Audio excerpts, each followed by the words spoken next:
Reports from the set of General Hospital reveal that Marshall Ashford, Robert Gossett, pretended to die at Cyrus Renault's, Jeff Kober, order. And he hasn't seen or spoken to his family in years. On the ABC daytime drama, it might be Curtis Ashford, Donald Turner, who finds out the truth. In a recent episode of General Hospital, Curtis learned from a revived Marshall Ashford why he pretended to have a heart attack. As you may recall from General Hospital recaps, Marshall was involved in some sort of illicit activity with potentially harmful individuals. In fact, things became so terrible that Marshall Ashford was on the verge of bringing violence home to his own family. The only thing he could do to save his family was to depart forever. Therefore, Curtis was able to get an explanation. However, this isn't good enough for the former PI. Marshall is concerned that if he were to tell his kid too much, he might put himself at risk. But Curtis insists on knowing whether or not Marshall Ashford has joined the mob.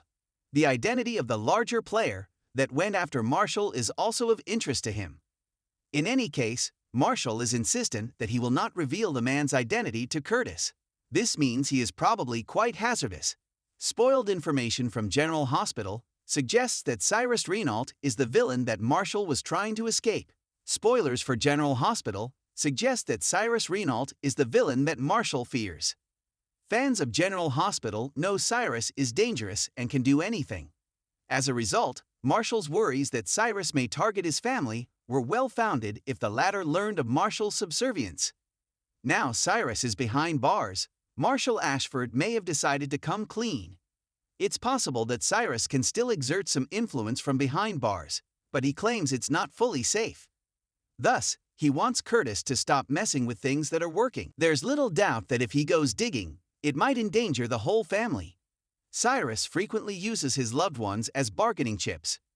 General Hospital viewers will recall that this is not the first time Cyrus has abducted TJ Ashford, Taj Bello.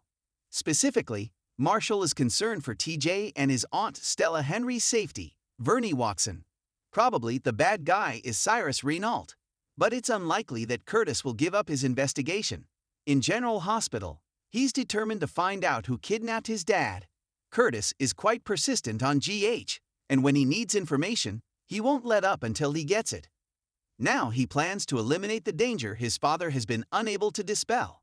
There's also the fact that he has mob ties and worked as a cop and PI for a long time.